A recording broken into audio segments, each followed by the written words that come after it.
ইউনূস সরকারকে লাথি মেরে এই গদি থেকে সরানো হবে, একদম নিশ্চিত থাকতে পারে। লিখে রাখেন, আমি 17 মার্চে বলেছি এটা।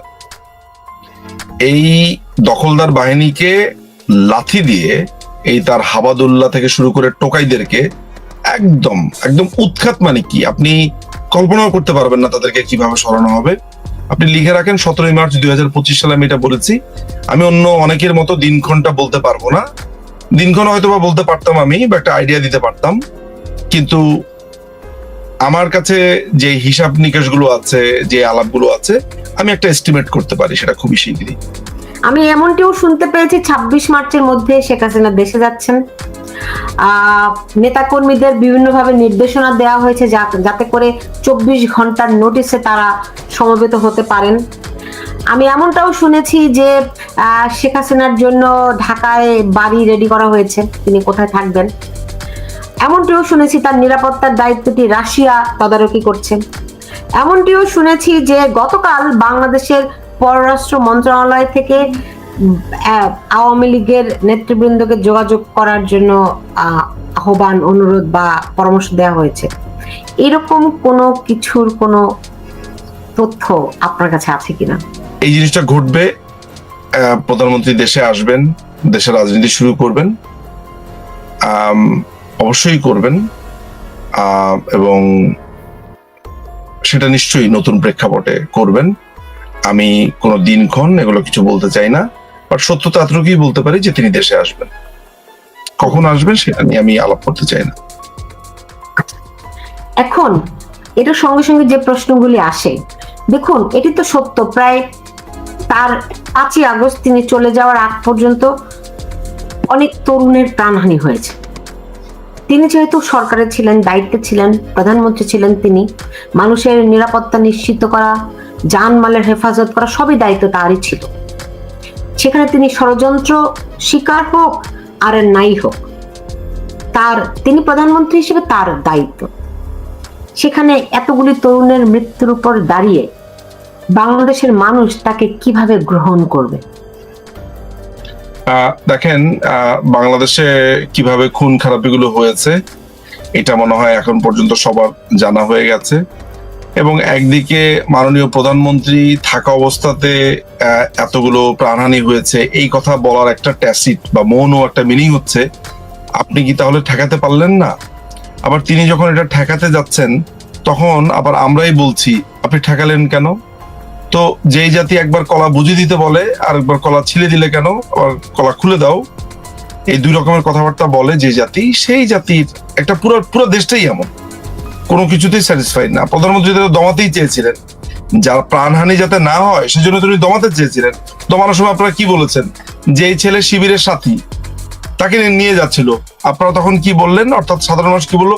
17 বছরের একটা বাচ্চা, একটা ধেরে একটা ছেলেকে ধরে নিয়ে যাচ্ছে, তাকে আপনারা 17 বছরের কিশোর বলে পুরো বাংলাদেশে আপনার রিট পিটিশন করে নানান রকমের এই জামাতিরা করলো। সেখানে এই প্রগতিশীলরা আহা উহু করে একাকার করে ফেললো, একটা ছোট বাচ্চাকে ধরে নিয়ে যাচ্ছে। পরবর্তীকালে কি প্রমাণিত হলো? সেই ছেলে মোটামুটি প্রগতিশীলদের এমন অপমান করেছে যে দেখা গেল যে ওই যে শিবিরের যে সাথী সম্মেলনে সে দাঁত কেলিয়ে হাসছে।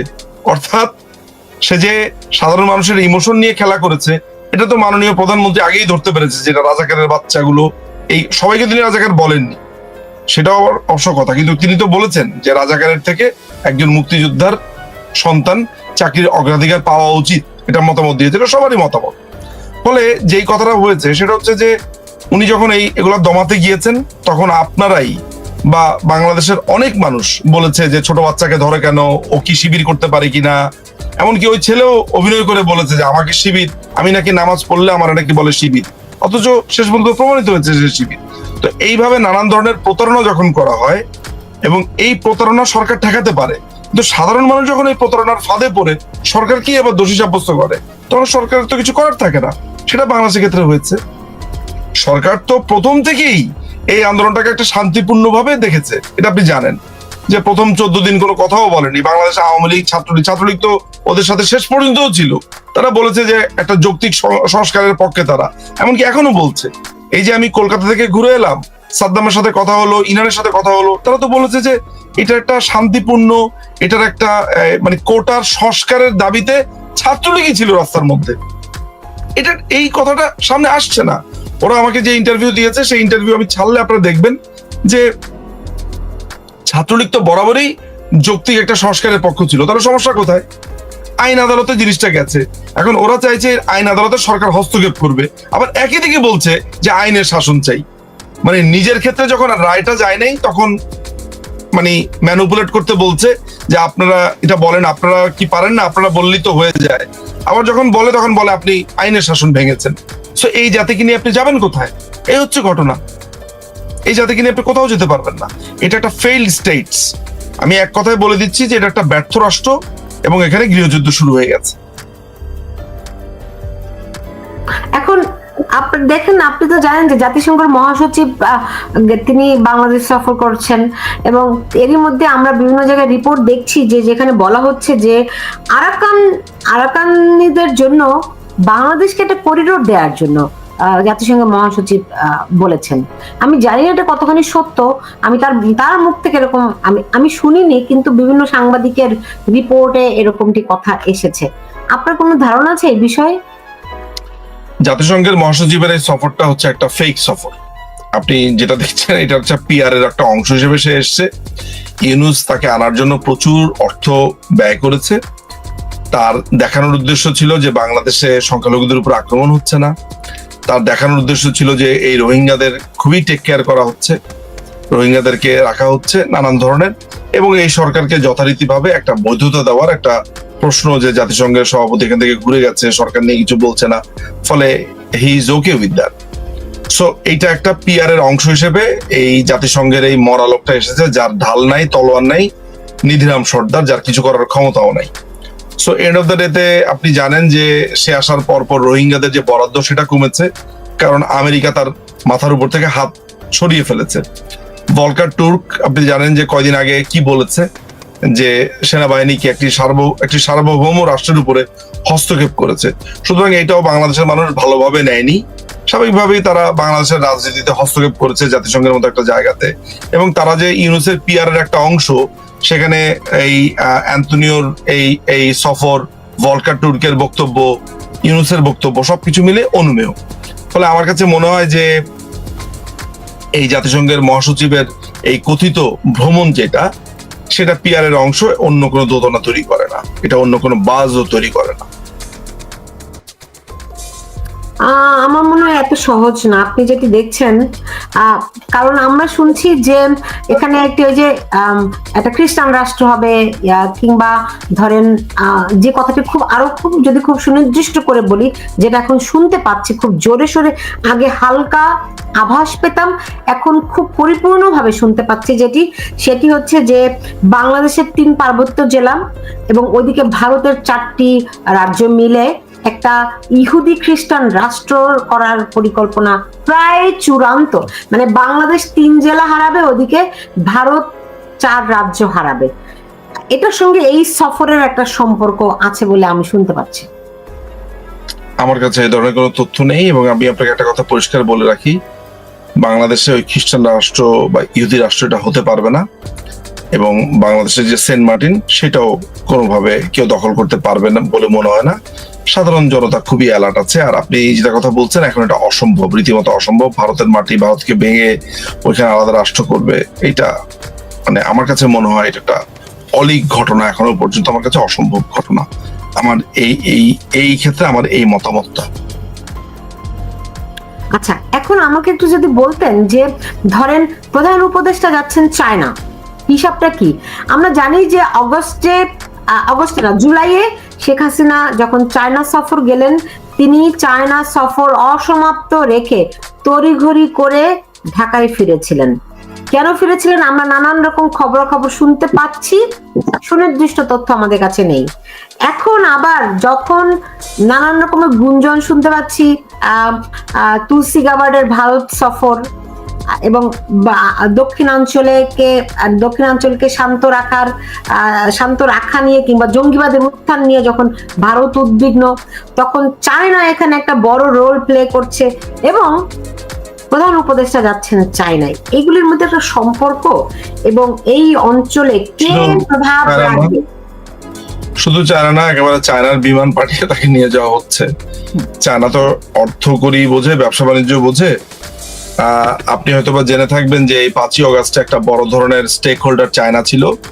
চায়নার প্রচুর ইনভেস্টমেন্ট, প্রচুর টাকা পয়সা সেখানে এসেছে, ব্ল্যাক মার্কেট থেকে অস্ত্র এসেছে, আপনার ইউক্রেন থেকে অস্ত্র এসেছে, ইউক্রেন থেকে ব্ল্যাক মার্কেট হয়ে মিয়ানমার হয়ে অস্ত্র এসেছে, এবং মিয়ানমার থেকে বাংলাদেশে যে অস্ত্র ঢুকেছে কালাশনিকভ এবং AK-47, আমার কাছে সুস্পষ্ট তথ্য আছে, সেটা চায়না এই করিডোরটা, এই সুযোগটা করে দিয়েছে।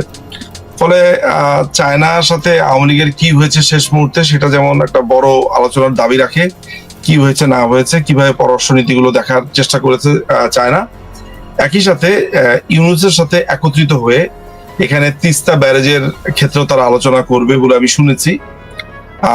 ভারতের সাথে এক ধরনের বৈরী পরিবেশ তৈরি করবার একটা পায়তারা আছে। স্বাভাবিকভাবে জানেন প্রত্যেকের লাভ ক্ষতি নিয়ে কাজ করে। ফলে আমার কাছে অন্ততপক্ষে এটা মনে হয় যে ইউনুসের এই সফরটা অনেকটা আগুনের মধ্যে ঘি ঢালার মতো। এটা রিপারকেশনটা এত ভয়াবহ হবে যে তার চলে যাওয়াটা নৃশংস থেকে নৃশংস হতে পারে বলে আমার ধারণা। আমি তো এমনও শুনতে পাচ্ছি যে তিনি আর ফিরতে পারবেন কিনা। সম্ভাবনা আছে। আমি আপনাকে একটা কথা বলে রাখি, আবারও বলছি যে ইউনুস আর তার এই জঙ্গি বাহিনীর পতনটা খুব ভয়াবহ হবে, এবং তাদের এই সমন্বয়ক হাসনাত আব্দুল্লাহ পরশুদিন তার সামাজিক যোগাযোগ মাধ্যমে তিনি একটি লিখেছেন যে আওয়ামী লীগ যে পথে পালিয়ে গেছে সে পথেই ফেরত আসার ষড়যন্ত্র করছে। তার 2-3 ঘন্টা পরে বোধহয় লিখেছে যে আওয়ামী লীগের চ্যাপ্টার ক্লোজড, ফুল স্টপ। এটা কিসের আলামত? এইসব বাচ্চা ছেলে পেলেদের কথাবার্তা, এদের রাজনীতি সম্পর্কে ধারণা নাই, পড়ালেখা ঠিক মতো করেনি, বস্তির ফকিন্নি ছেলে পেলে, এসব ফকিন্নি বস্তি টোকাই, এদের ব্যাপারে কথা। আপনি একজন PhD হোল্ডারের কথা আমাকে বলেন, আমি তার কথার জবাব দিতে রাজি আছি। আপনি একজন একাডেমিশিয়ানের কথা বলেন, বিশ্লেষকের কথা বলেন, এই বাচ্চা ছেলে পেলে, এদের হাঁটুর বয়সী ছেলে পেলে, এরা ফেসবুকে স্ট্যাটাস লেখে ব্রো, এরা ফেসবুকে স্ট্যাটাস লেখে ক্লোজড, আওয়ামী লীগের ক্লোজড। ও আওয়ামী লীগ বানান করতে পারবে ঠিক মতো? মানে আমি আসলে কাকে নিয়ে আলাপ করবো? ওরা আওয়ামী লীগের 75 বছরের পুরনো একটা দল, তার মতো 3 দিন আগে জন্মেছে, এর বয়স এখনো 19ও হয়নি মনে হয়, এরা কথা বলছে আওয়ামী লীগ নিয়ে। তো এর কথার কি জবাব দিব? এর সাথে খেলা হবে না, ওর বাপদের সাথে খেলা হবে আমাদের। এর এইসব 3 ইঞ্চি এর সাইজও আপনি দেখেন। তো আমি এইভাবে, আমাকে এই কারণে বলতে হচ্ছে যে এত বেশি বিরক্ত ও ফেসবুকে, মানে ওকে আজকে আপনার মতো সাংবাদিক আজকে তাকে গুনছে বিকজ রাষ্ট্র ক্ষমতা দখল করেছে। ফলে I don't care about this Sarjis and Hasnat, they are nothing. এখানে খেলোয়াড় তো অন্য জায়গাতে, এরা তো খেলোয়াড় না, এরা তো হচ্ছে আপনার মলম বিক্রেতা। এরা খেলোয়াড় না। খেলোয়াড় যে আসল খেলোয়াড়, যারা আসল খেলোয়াড় তার দিকে তাকান। খেলোয়াড় অন্য জায়গাতে বসে আছে, খেলা দেখছে। তো ধরেন শেখ হাসিনা যদি ফেরেন, সেক্ষেত্রে দলের নেতা কর্মীরা নিশ্চয়ই সবাই ফিরবে নাকি? দল নতুন করে পুনর্গঠিত হবে? দলের নেতা কর্মীরা ফিরবে, দল পুনর্গঠিত হবে কিনা সেটা তো মাননীয় প্রধানমন্ত্রী এবং বাংলাদেশ আওয়ামী লীগের প্রেসিডিয়াম, প্রচুর সদস্য আছে, একটা কাউন্সিল আছে। বাংলাদেশ আওয়ামী লীগ সিদ্ধান্ত নেবে তার দল কি করবে না করবে, কিভাবে আগাবে, সামনে আগাবে। সেটার ব্যাপারে আমি বলার কোনো এখতিয়ার আমার নেই। মাননীয় প্রধানমন্ত্রী সেটার ব্যাপারে চূড়ান্ত সিদ্ধান্ত নেবেন। কিন্তু আমি এতটুকু বলতে পারি যে যেসব অন্যায় হয়েছে বাংলাদেশের 5ই অগাস্টের পর থেকে, বাংলাদেশের মানুষের উপরে যে অন্যায় অত্যাচার হয়েছে এবং যারা এগুলোর মাস্টার মাইন্ড, যারা এগুলো ইনিশিয়েট করেছে, তাদের বিচারে বাংলাদেশের মাটিতে হবে এবং সেটা নিশ্চিত। কিন্তু অনেকেই তো বলছেন এটা একটা অলীক স্বপ্ন, এটা একটা বাস্তবতা বিবর্জিত, এবং এটা একটা পাগলের প্রলাপ। কোনটা পাগলের প্রলাপ? মানে শেখ হাসিনা ফিরছেন খুব সহসায়, খুব দ্রুত।